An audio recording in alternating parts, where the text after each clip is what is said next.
Welcome to the Nightly 5 podcast with Ben O'Shea. Good morning, Atlas. Time to wake up. I'm awake. Agent Atlas Shepard has spent years of her life hunting the artificial intelligence known as Harlan. Originally engineered to advance humanity, he instead nearly ended it. A sci-fi epic starring the ageless Jennifer Lopez, Simu Liu, and the excellent Sterling K. Brown. What could go wrong? Turns out, pretty much everything. Here to tell us more about this new Netflix movie is culture editor at The Nightly, Wenley Ma. Okay, Wenley, I get the feeling this is 2 hours of your life you want back. I do want that back. I really, really do. And I mean, it probably didn't help that I watched this at 11 p.m. So I was quite anxious and impatient to get to sleep. And I just felt like this was a roadblock to some slumber. But honestly, it's just such a terrible, terrible movie. And I knew it was terrible because within a few minutes, less than 10 minutes, I was getting really annoyed at small things. You know how, like, if you meet a colleague or like a friend's partner and you find them annoying, then all of a sudden everything they do becomes this big deal. I know it well. Like, why is this man wearing a red shirt? No men should be wearing a red shirt. But, you know, if Timothée Chalamet wears a red shirt on a red carpet, then I go, oh, he's so fashion forward. Now, I know exactly what you mean. It's because it's all about, for me, like suspending your disbelief, you know, that you're watching a movie and any little detail that doesn't ring true. I find it so hard to get past those in film and TV as well. It's just like those little decisions I think can add up to be big problems. Okay, so let's rewind a little bit. What is this movie about?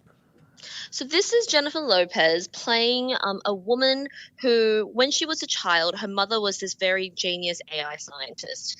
And her mother had created this new sort of AI who was supposed to be a little more advanced than all the AI that was already around. And that was a world a little bit set further in our future where AI was incorporated and embedded into, you know, transport, home, domestic stuff. Like, it was part of everyday life. And so this new advanced form of AI somehow got past his security protocols, reprogrammed every form of AI in the world, and what a surprise, they turned on humans and a war started, millions of humans were killed. Somehow the humans managed to gain an advantage on this AI, which is named Harlan, and Harlan fled Earth. Fast forward 28 years later, the 10-year-old child is now Jennifer Lopez. And yes, if you are doing the maths, that means J-Lo is playing a 38-year-old character. I mean, she is ageless, but is she 38 years old ageless? I'm not sure. So this is what I mean. These little things start to annoy me because I'm like, this whole movie sucks. So every little thing annoys me. And so the movie is essentially just her being extremely distrustful of AI, but the government forces want to go and hunt down Harlan because they want his CPU. So she is on this mission, which is led by Sterling K. Brown, who is an incredible actor, who is basically not in the film. I don't know why they bothered casting him.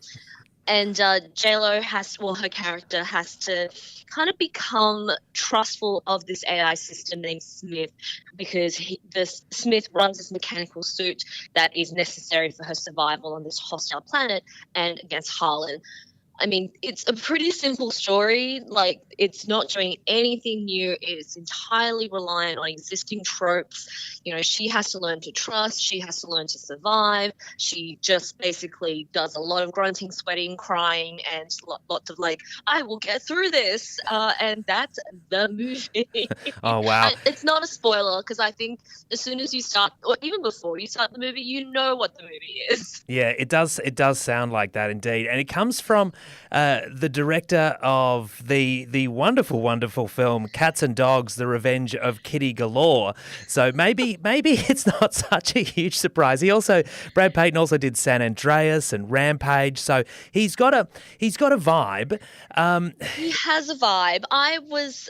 I've seen both Rampage and San Andreas, and over the years, I have morphed those two movies into one movie in my head. I just kept thinking, yeah, it's that Dwayne Johnson movie where he fights a big ape during an earthquake. Actually, there's two separate movies. Who knew? What a movie that would be. Sounds like better than Atlas. And so let's sum it up here. What are you going to score Atlas out of 5? It's a 1.5 star out of Ouch. 5. And I wrote in my review, you know, on the plus column, the composition, the score is not that bad. And it's pretty good by virtue of the fact that everything else is really terrible. Yeah, well, you can read Wenley's full review at thenightly.com.au. Culture editor at The Nightly, Wenley Ma. Thanks for joining me on The Nightly 5. Thank you.